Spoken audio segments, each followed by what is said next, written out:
Uno de los programas favoritos de los Cabrera cuando nuestras chicas eran un poco más pequeñas era el programa Undercover Boss. Y nos encantaba verlo porque se trataba de una trama en donde empleados de diferentes compañías y empresas les notificaban que se iba a realizar un reality show y que ellos tenían que entrenar a un empleado o una empleada como parte del reality show para que se viese la inversión de ese manager o de ese empleado que tiene mucho tiempo de experiencia con ese nuevo empleado, guiándole en esos nuevos comienzos en la empresa.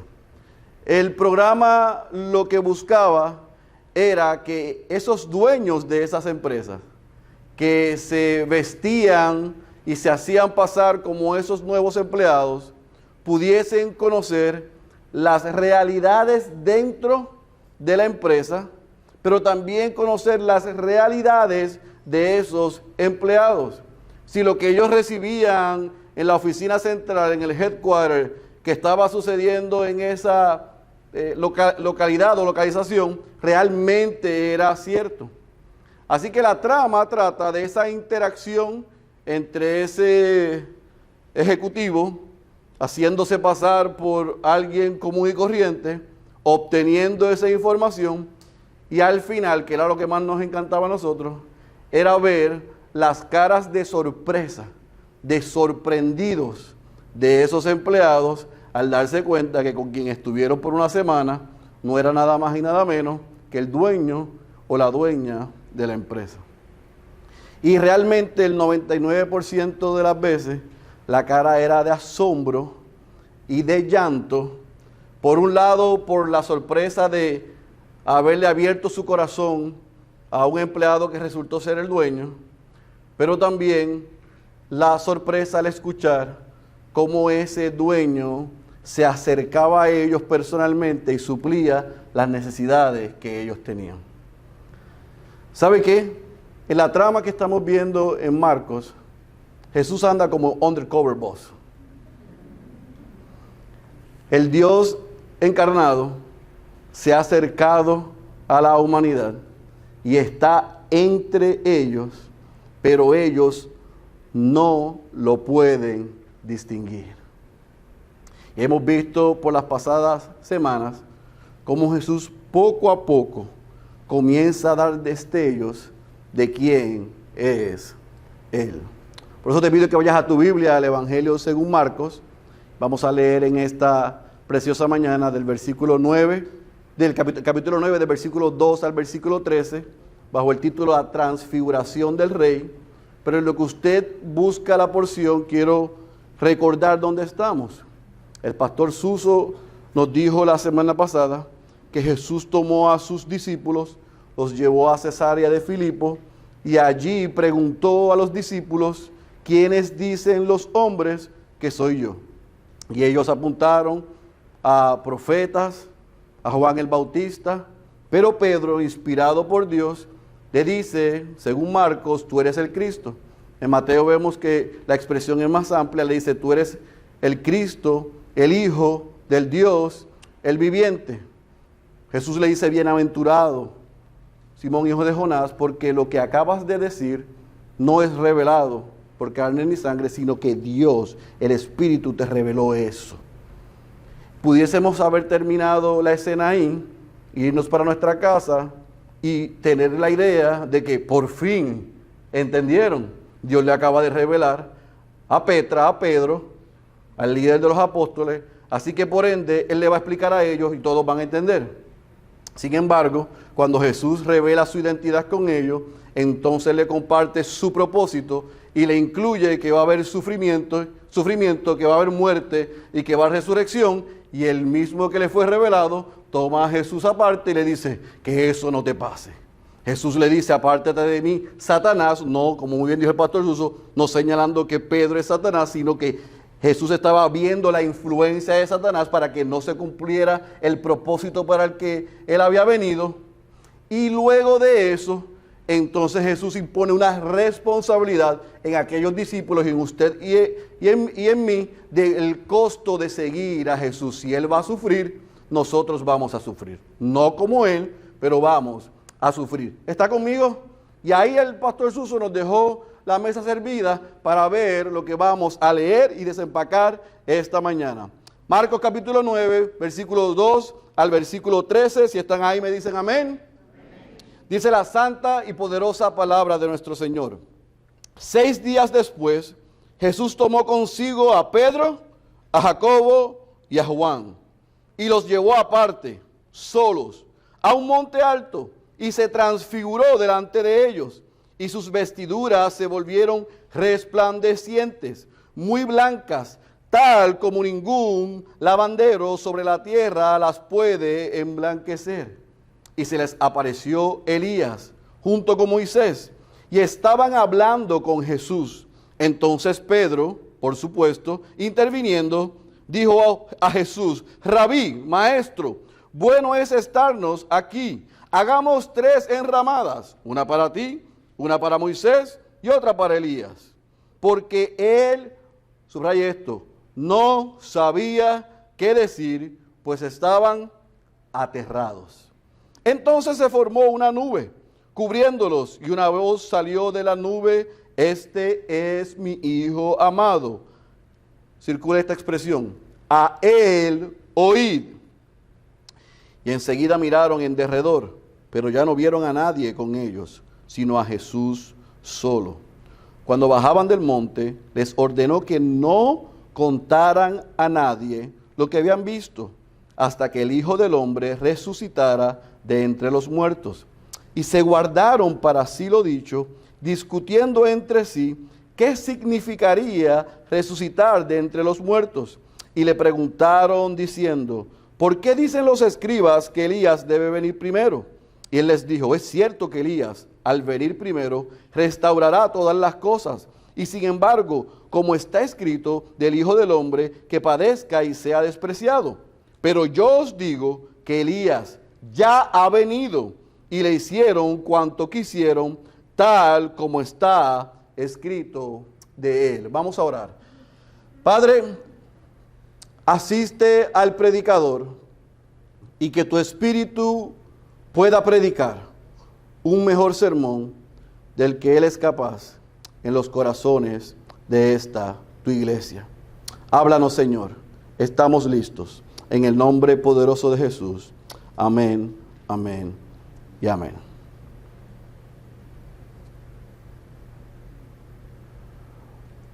Este pasaje del versículo 2 al versículo 13, yo tengo que confesarles que es uno de los versículos y porción más difíciles de predicar. Y usted puede decir: no es tan difícil, porque ahí nosotros podemos leer exactamente lo que sucedió. Es difícil por todas las interpretaciones que se le han dado a este suceso y las malas aplicaciones que se le han dado a la vida de la iglesia, a nosotros. Por lo tanto, yo voy a hacer mi mayor esfuerzo dentro de mis limitaciones y de mi naturaleza pecaminosa, con la asistencia del Espíritu, de poder desempacar esto, explicarlo en su contexto, y que el Espíritu me asista, como acabamos de orar, para que usted lo pueda aplicar cuando salga por esa puerta. ¿Estamos claros?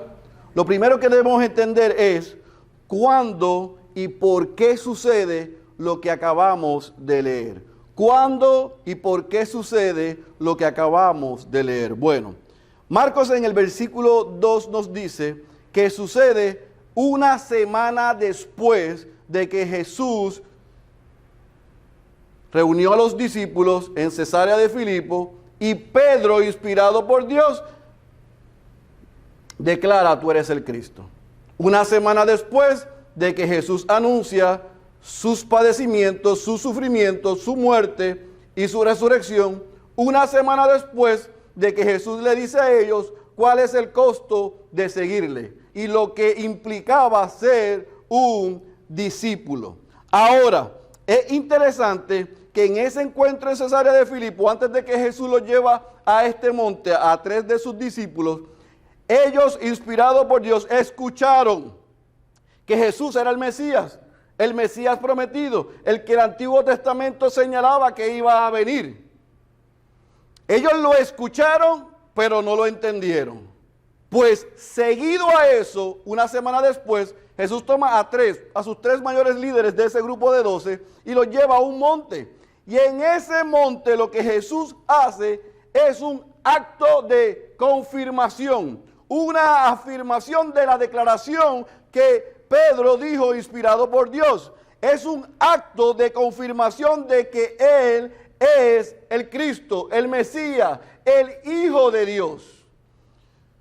Si usted ve el versículo 7, que está un poco más adelante, hay una nube, está el Shekinah de Dios, y allí de la nube sale una voz que dice: este es mi Hijo amado. La misma expresión que vimos en el capítulo 1, cuando Jesús fue, ¿qué? Capítulo 1, capítulo 2, cuando Jesús fue bautizado. Así que, ¿por qué esto sucede? Jesús quiere afirmar delante de sus discípulos su identidad. Sucede muy poco después de que ya Pedro había señalado a Jesús como el Mesías, el Cristo, el Hijo del Dios, el viviente. Pero fíjese lo que nos dice Marcos, o Pedro a través de Marcos, en ese versículo 2, que Jesús se transfiguró. Y yo quiero detenerme ahí porque la palabra y la expresión es importante. Transfiguración viene de la palabra griega metamorfo o metamorfosis.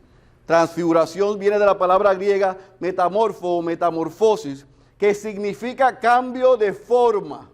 Literalmente significa cambio de forma. Pero realmente transfiguración lo que significa es una revelación. Se revela su verdadera naturaleza. Allí lo que sucedió en aquel monte fue que Jesús reveló su verdadera naturaleza. Jesús mostró su gloria. El propósito de Jesús llevar a estos 3 discípulos al monte era mostrar su verdadera identidad. Era decirles: yo soy verdaderamente quien Dios a través de Pedro dijo. Es interesante porque este relato, yo quiero, si está anotando, anote esto para que lo pueda leer en casa. También es compartido por Mateo en el capítulo 17, versículo 1 al 13, y por Lucas en su recopilación de datos, en Lucas capítulo 9, versículo 28 al 36. Y estos 3 relatos, el de Mateo, Marcos y Lucas, se complementan. Pero es interesante porque Mateo en aquel monte dijo que el rostro de Jesús resplandeció como el sol. Y esto es lo que yo quiero que usted entienda en esta mañana. El rey se vistió de majestuosidad para mostrarle a esos 3 líderes, en representación de los discípulos y en representación de usted y de mi persona, quién verdaderamente era Él. Recuerde, en esta trayectoria que nos lleva Marcos, ellos han estado confundidos en quién es Jesús. Jesús ha enseñado, ha sanado, ha hecho milagros, ha provisto pan, y todavía ellos no saben quién es Él. Tenemos un spoiler alert, una luz en la declaración de Pedro, pero ahora él mismo se muestra a sí mismo. Ahora, ¿por qué le dije que es importante la descripción que hacen los evangelistas del suceso? ¿Y por qué este texto es difícil de explicar? Porque podemos perder de perspectiva lo que allí sucedió, lo que es la transfiguración. Mateo dice: resplandeció su rostro como el sol. Marcos, bueno, Pedro, porque Marcos está narrando lo que Pedro dijo o escribió, describió lo que sucedió allí porque él estaba lo mejor que él pudo. Y dice el texto que las vestiduras de Jesús eran resplandecientes, muy blancas. Ahora, sume la descripción de Mateo con la descripción de Marcos. El rostro de Jesús era como el sol, sus vestiduras eran resplandecientes, muy blancas, incapaz de que ningún lavandero lo pudiese poner tan blanco. ¿Está conmigo? Ahora, ¿cuál es el problema con eso? Que la mayoría ha interpretado que lo que sucedió allí fue algo que había una luz en Jesús, un spotlight que lo apuntó y que resaltó a Jesús hombre. Y eso no fue lo que sucedió allí. Mira lo que dijo un comentarista. Si no tenemos cuidado, podríamos pensar que la transfiguración es solamente una luz resplandeciente que brilló en Jesús. Pero esto no era una luz que venía a Jesús desde el exterior. La palabra transfigurar describe un cambio en el exterior, me salió el puertorriqueño, exterior, el cual viene del interior. Anote esto. Lo que sucedió allí es contrario al antifaz. ¿Alguien sabe lo que es un antifaz? No es algo que vino a Jesús, es algo que salió de Jesús. No fue algo que Jesús se puso, es algo que Jesús es. Jesús está en su gloria. Está mostrándose por quien Él es al frente de esos 3 discípulos. No es un cambio externo, es mostrar quién era internamente Jesús. Ahora, usted se puede estar preguntando lo que yo me pregunté hasta las 2:30 de la madrugada, peleando con este texto. ¿Por qué Jesús tuvo la necesidad de hacer eso? Y esta es mi humilde, limitada, pecaminosa opinión. En mi limitación, en mi humanidad y por el peso del pecado que todavía mora en mí, yo creo que Jesús hace eso porque una semana antes, cuando Pedro apunta a él como el Mesías, ellos no lo entienden porque estaban esperando un Mesías líder militar que reinara en el aquí y en el ahora.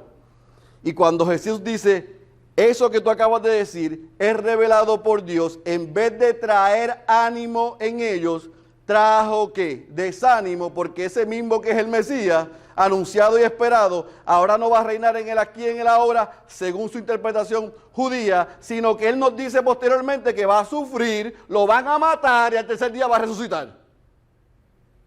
Y ante esa realidad limitada de su entendimiento, probablemente ellos se desanimaron y dijeron, ¿tanto esperar para esto?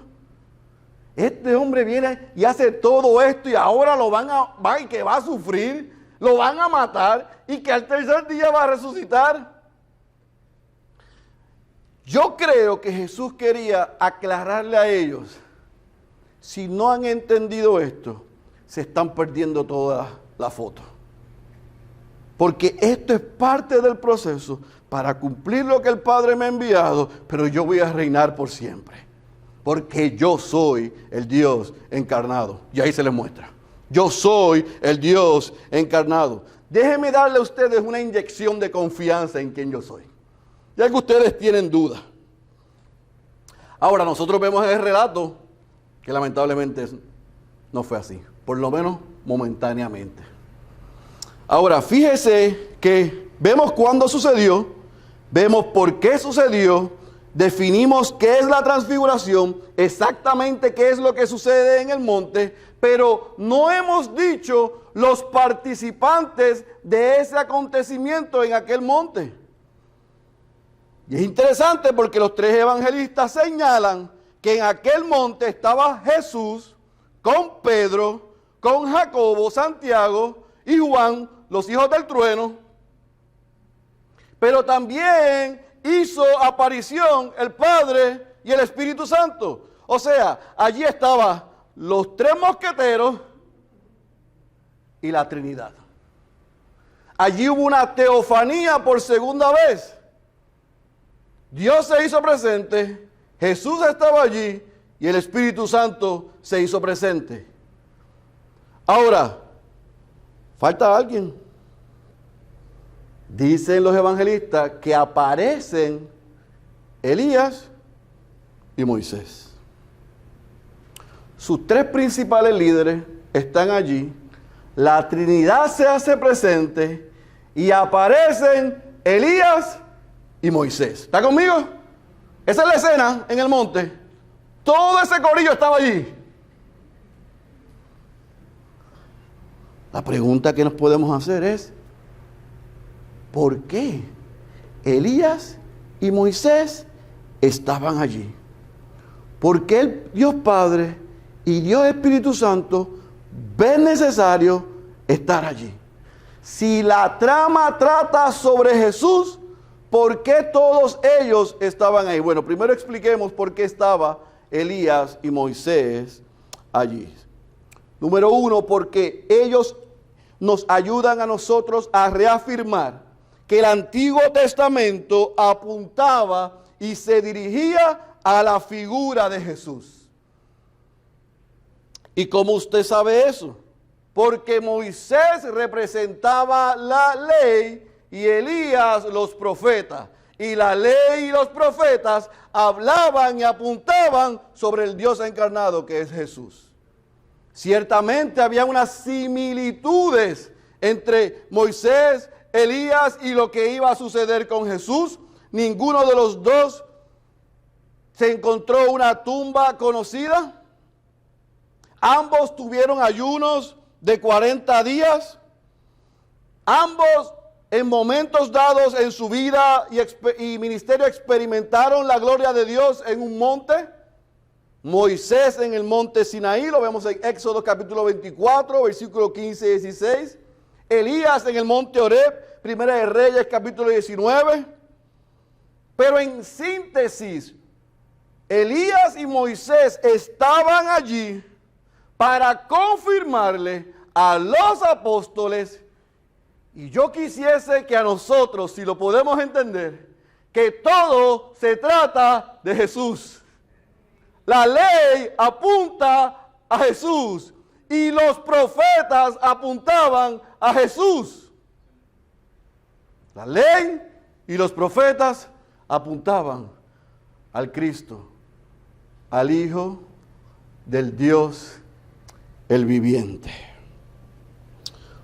En otras palabras, otra vez, la presencia de ellos en aquel monte era una confirmación para aquellos discípulos que Jesús era el esperado, que Dios había cumplido lo que había prometido desde el huerto. Génesis 3 estaba en la presencia de ellos. El Dios encarnado estaba cumpliendo su ministerio y cumpliendo lo que Dios había prometido. ¿Está conmigo? Tremendo.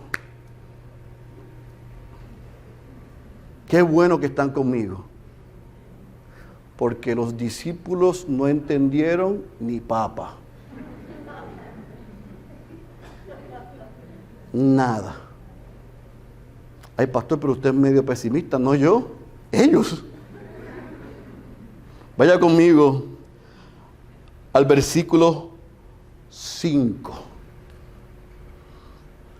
Entonces Pedro...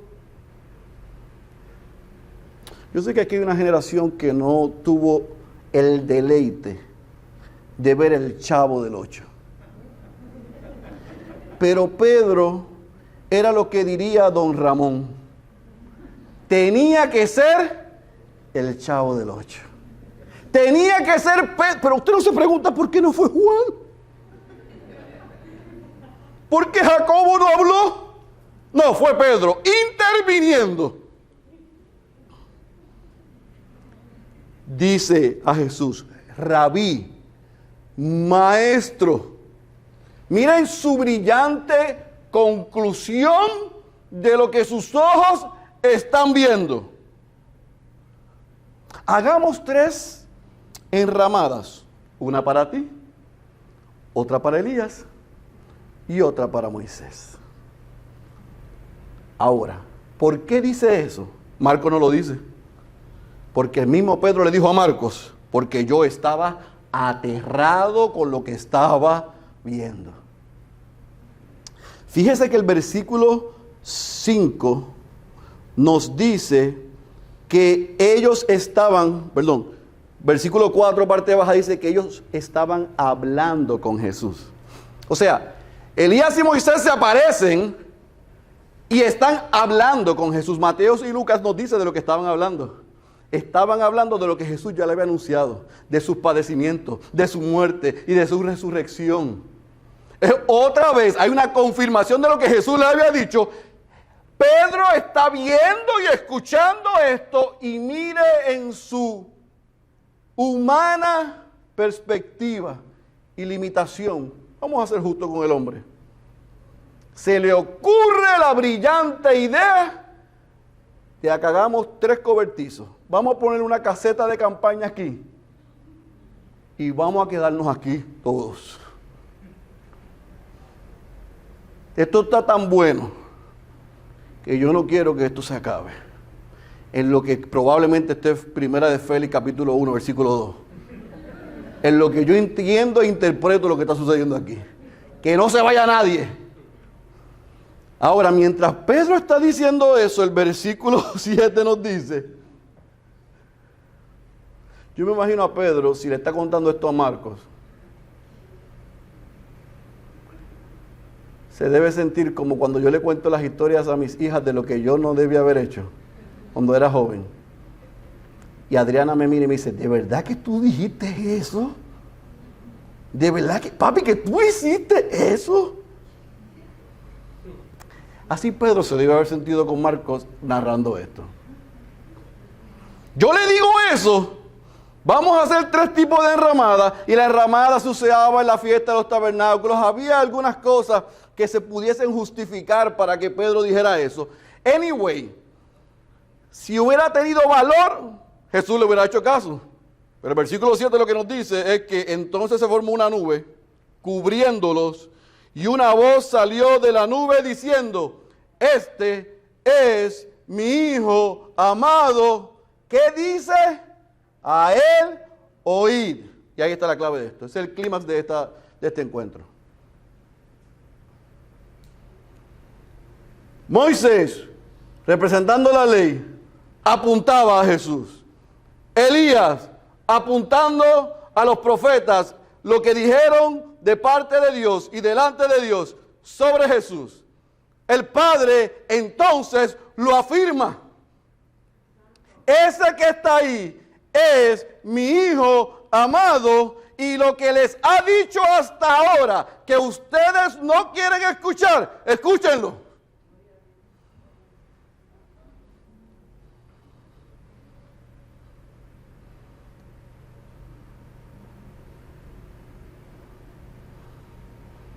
El hermanito menor hace lo que le da la gana. El hermanito mayor lo corrige. El hermanito menor no hace caso. El hermanito mayor dice, se lo voy a decir a papi. El hermanito menor dice, no me importa. Llega el papá y dice, y el hermanito menor dice, ok. El Padre confirmó en la presencia de esos 3 líderes, ese que es el que está en medio de ustedes, es el de que se hablaba la ley, de lo que hablaban los profetas, el que yo prometí, que está delante de ustedes, escúchenlo.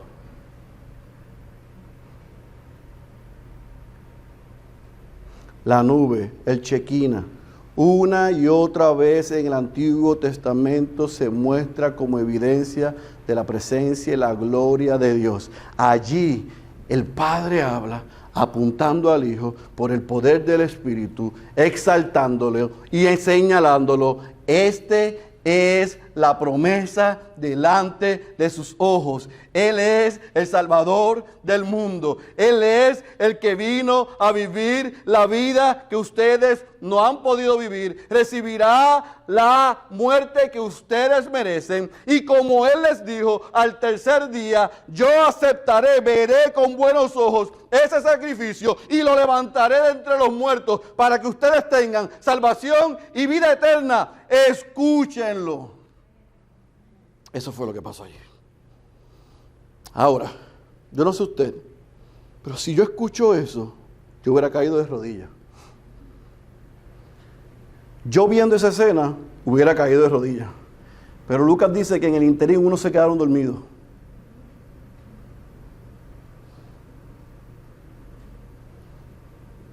Y al instante, dice el versículo 8, que Pedro, Jacobo y Juan escucharon esto.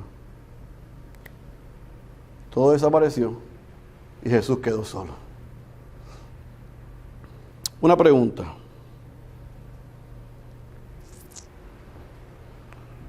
¿No era suficiente eso para entender que Jesús era el Hijo de Dios? ¿No era suficiente eso para entender que Él era el Mesías prometido? ¿No era suficiente eso para escuchar y obedecer?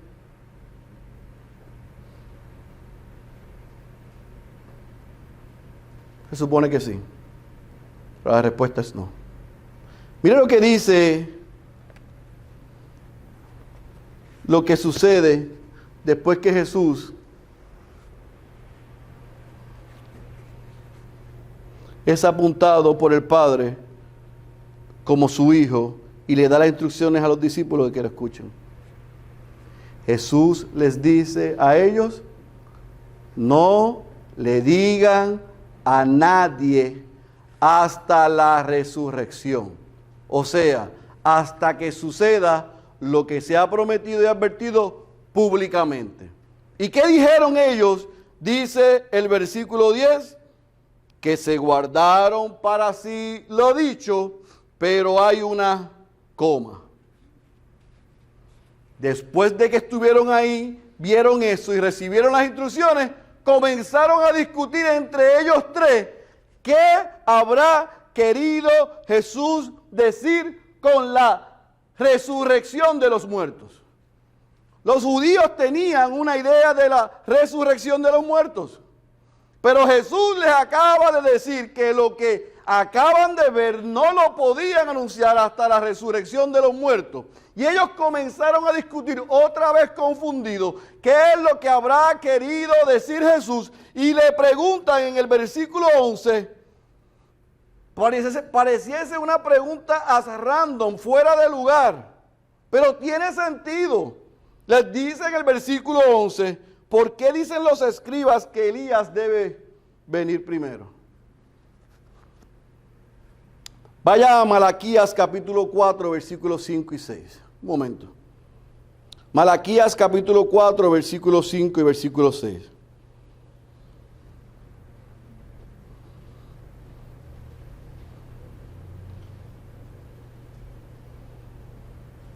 Ellos acaban de ver una teofanía, Dios Padre, Dios Hijo, Dios Espíritu Santo, en el monte, Dios Padre apunta a Dios Hijo por el poder del Espíritu Santo. Este es mi Hijo amado, a Él escuchen. Ahí estaba Elías, ahí estaba Moisés, estaban hablando con Jesús sobre su sufrimiento, sobre su muerte, sobre su resurrección. Pedro abre la boca, le dice, hagamos una caseta de campaña, quedémonos todos aquí, porque estaba aterrado. En ese momento la nube, sale la voz, dice lo que acaba de decir, se desaparecen y Jesús le dice, bajemos, no digan nada hasta la resurrección. Ellos comienzan a preguntarse qué es eso que Jesús está apuntando y entonces le hacen una pregunta que pudiese parecer fuera de lugar, pero tiene todo el sentido. Porque los escribas dicen que Elías debe venir primero. Mira lo que dice Malaquías capítulo 4, versículos 5 y 6.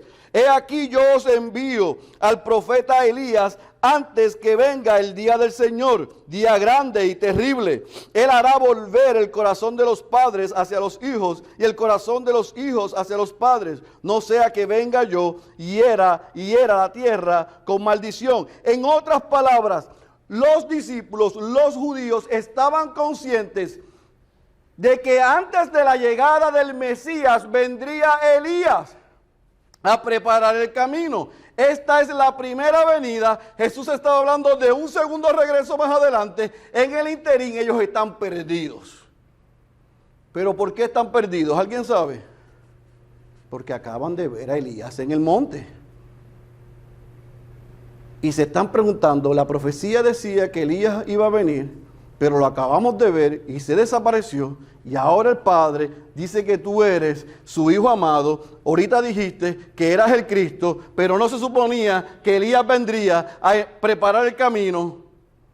Y perdieron de perspectiva lo que usted y yo aprendimos en el capítulo 1 y 2 y 3, que Juan el Bautista vino a cumplir el ministerio de Elías, a preparar el camino. Por un lado. Y por segundo lado, Jesús estaba apuntando cuando dice, versículo 13, pero yo os digo que Elías ya ha venido.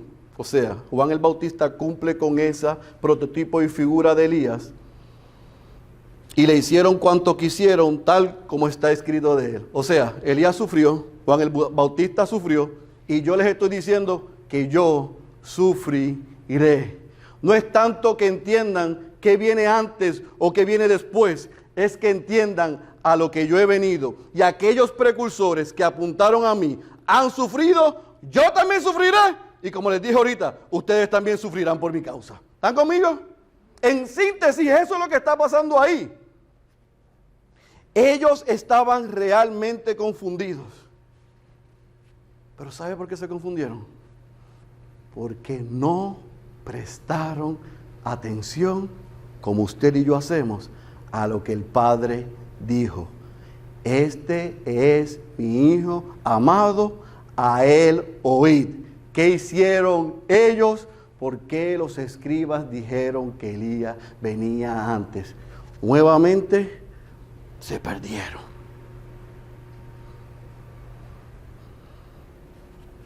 Están en el monte, la teofanía se hace presente, la confirmación de la ley y los profetas que apuntan a Jesús. Y Pedro, Jacobo y Juan están preguntando, ¿qué vino antes? ¿La gallina, el huevo o la gallina?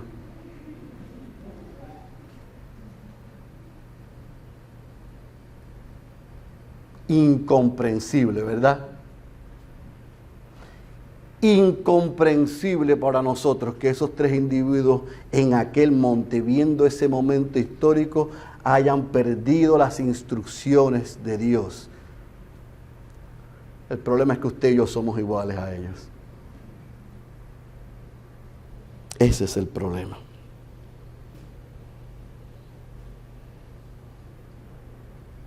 Usted y yo somos como los 12 discípulos. Y usted y yo somos como los 3 líderes que estaban en aquel monte. Hemos visto, hemos leído, hemos oído, hemos sido testigos y nos perdemos en lo que no es tan importante. Al menos yo soy así, no sé usted. El Padre me bendice por la obra del Hijo y me lo muestra por su Santo Espíritu en mí.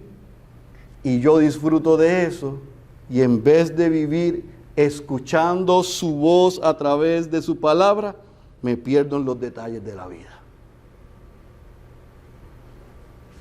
Me pierdo haciendo preguntas, hipótesis, ideas, actuando de manera que no tienen absolutamente ningún valor. Por lo menos Félix Cabrera, yo no sé usted. Y yo creo que eso es lo que usted y yo le podemos sacar a este encuentro en aquel monte. Miren, esta porción ha comenzado cientos de pastores predicando, tratando de averiguar cuál es el monte de la transfiguración. ¿Qué sé yo?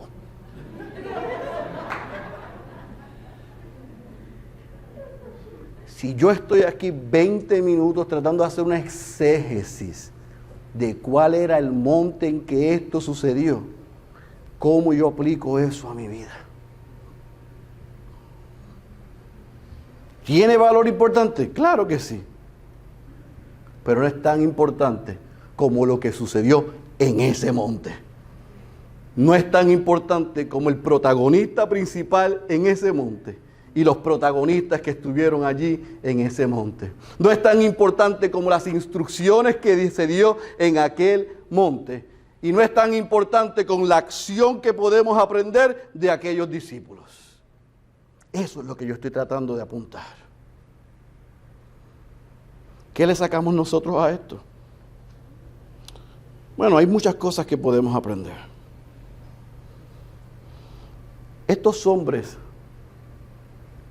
al menos Pedro y al menos Juan, que en ese momento no entendieron ni papa, más adelante lo entendieron bien y plasmaron lo que vieron y sucedió allí. Ellos fueron testigos en esta ocasión que Dios Padre habla, Dios Espíritu Santo muestra su gloria, que se hace una declaración contundente sobre el Hijo, dando instrucciones de que le escuchemos. Él no es cualquier hombre, no escuchen otras voces, óiganlo a Él. Y eso que Dios le dijo a aquellos tres, nos los dice a usted y a mí, Iglesia Bautista Ciudad de Dios, en esta tarde. Escucha a Jesús, escucha lo que te está diciendo, presta atención a lo que estamos enseñando.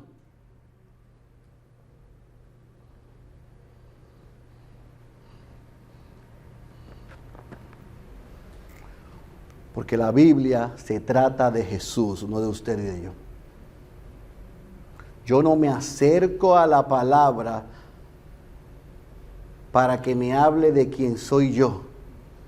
Yo me acerco a la palabra para conocer lo que el Dios Padre, a través del Dios Hijo y por el poder del Espíritu Santo, hizo para que cuando usted y yo la abramos, nos pueda ser revelado y la podamos entender y entonces podamos ser cambiados y transformados a la imagen de Cristo. De eso se trata esto. El autor del libro de los Hebreos hace eco a las palabras de Dios Padre apuntando a Dios Hijo. Dios, habiendo hablado hace mucho tiempo, en muchas ocasiones y de muchas maneras a los padres por los profetas, en estos últimos días nos ha hablado por su Hijo, a quien constituyó heredero de todas las cosas, por medio de quien hizo también el universo. Él es el resplandor de su gloria. Él es la expresión exacta de su naturaleza. Él sostiene todas las cosas por la palabra de su poder. Después de llevar a cabo la purificación de los pecados, se sentó a la diestra de la majestad en las alturas. Ese es el Rey Jesús. A Él oíd. Así que yo concluyo en esta preciosa tarde preguntándonos, ¿estamos escuchando a Jesús o estamos escuchando otras voces? ¿Estamos siendo obedientes al mandato que el Padre nos dejó y que confirma el libro de Hebreos? Antes Dios hablaba por los profetas, pero ahora habla por el Hijo. Y ese Hijo ha sido revelado en esta palabra. cuánto tú y yo amamos la palabra de Dios. Señor, háblame con la Biblia cerrada, es un oxímoron. Si cantamos quiero conocerte más con la Biblia cerrada, es un oxímoron, es una contradicción. Si queremos que menguemos y que Cristo sea exaltado y no aprendemos los atributos de Él, es una contradicción. ¿A quién estamos escuchando hoy? ¿Nuestras opiniones? ¿A YouTube? ¿A nuestros predicadores favoritos? ¿O estamos escuchando la voz de su Hijo que ha sido revelada en su palabra? Mi invitación para ti, si eres cristiano, es que tú entiendas que escuchar la voz de Dios a través de su Hijo, revelada en su palabra, produce en usted y en mí paz y seguridad. No importa lo que esté sucediendo. Pero si tú no eres hijo o hija de Dios, o sea, si tú no has reconocido que eres un pecador o una pecadora, y si tú no te has arrepentido de tus pecados, si tú no has confesado a Jesucristo como Señor y como Salvador, porque hay algunos que lo confiesan como Salvador, pero no como Señor. Es Señor y Salvador. Es Salvador y Señor. Si tú no has confesado eso, estas palabras son malas noticias para ti. ¿Y cómo así? Se supone que sean buenas. Buenas. Son malas porque si tú las escuchas y no las obedeces, nunca tendrás excusa. Porque Dios te va a recordar que el 3 de abril del año 2022 te fue predicado y te fue dicho y se te dio el mandato: este es mi Hijo amado, a Él oíd. Y si tú lo rechazas, esas palabras serán el juicio de Dios sobre ti. No habrá excusa. La buena noticia es que si hoy tú la escuchas y Dios te ha quitado la venda de tus ojos y hay algo pasando en tu ser y tú entiendes que no habías escuchado la voz de Dios, que habías visto a Jesús como una mera historia, como un mero hombre, pero hoy lo ves como el Hijo de Dios, como el Dios encarnado, como el Salvador del mundo, como el Señor, y te arrepientes de tus pecados y lo confiesas como Salvador, hoy recibes perdón, hoy recibes vida eterna y hoy podrás, y desde ahora en adelante, oír la voz de Dios a través de su Hijo, y esta palabra, por el poder del Espíritu Santo que habitará en ti, será revelado cada día más. Y entonces podrás experimentar, como los otros santos que vemos aquí, seguridad y paz en medio de cualquier cosa que estemos experimentando. Si eres cristiano, no te pierdas en los detalles que no son significantes. Si no eres cristiano, corre a Cristo. Hoy es día de salvación. El que tenga oídos para oír, yo ruego que haya escuchado la voz de Dios. Cierre sus ojos, por favor. Padre, gracias por el poder de tu palabra, Dios. Gracias, Señor.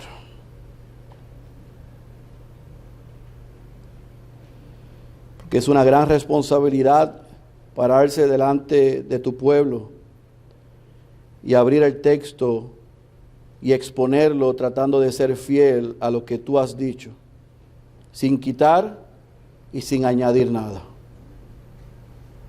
Yo te rogué en la madrugada que a pesar de mí, tú le hayas hablado a tu iglesia y que si te placía, salvaras a los perdidos. Oh Señor, que de la misma manera que tú le dijiste a los representantes de tus discípulos que Jesús es tu Hijo amado y que le escucharan, hoy tú nos has dicho con claridad que le escuchemos. Y nosotros como tu iglesia te pedimos perdón en estos momentos porque reconocemos que somos como aquellos 3 discípulos, que nos perdemos en los detalles insignificantes. que estamos tratando de buscar respuesta cuando lo más importante está delante de nuestros ojos. Que con claridad tú nos has dicho y nos has mostrado en Cristo tu obra en nuestro favor y el beneficio de la misma y la manera en que debemos vivir para tu gloria y para el deleite y crecimiento nuestro. Y estamos perdidos y envueltos en muchas cosas insignificantes. Perdónanos por eso, Dios. Reconocemos, Dios, que muchos de nosotros nos acercamos semana tras semana y nos sentamos en esta silla y oímos pero no escuchamos. Pero también reconocemos que tus misericordias son nuevas cada mañana. Y que a pesar de que muchos de nosotros oímos y no escuchamos, hoy tú has hablado nuevamente con claridad y hoy te queremos escuchar. Y queremos responder en arrepentimiento por lo que no hemos hecho, pero también en agradecimiento por la obra de Cristo en nuestro favor. Gracias porque tu Santo Espíritu no solamente nos redarguye de pecado, sino también nos muestra nuestra condición, pero también nos enseña lo que debemos hacer a través de tu palabra. Que nuestra iglesia, la Iglesia Bautista Ciudad de Dios, sea una iglesia que ame tu palabra porque desea y anhela escuchar tu voz, escuchar la voz de tu Hijo, porque tú has hablado a través de este libro. Que seamos una iglesia de la palabra. Te pedimos, Señor, que si en medio nuestro hay alguno o alguna que todavía no ha reconocido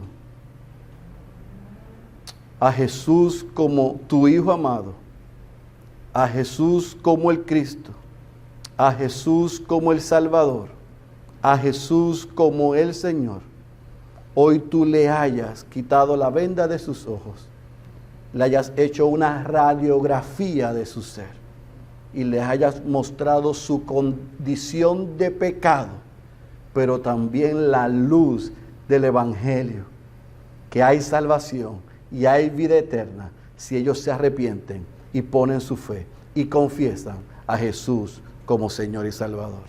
Si hay alguno en esta tarde así, Señor, que venga corriendo donde nosotros, para nosotros orar con él o con ella y poder apuntarle al caballero de la cruz. Dios, sostén tu iglesia.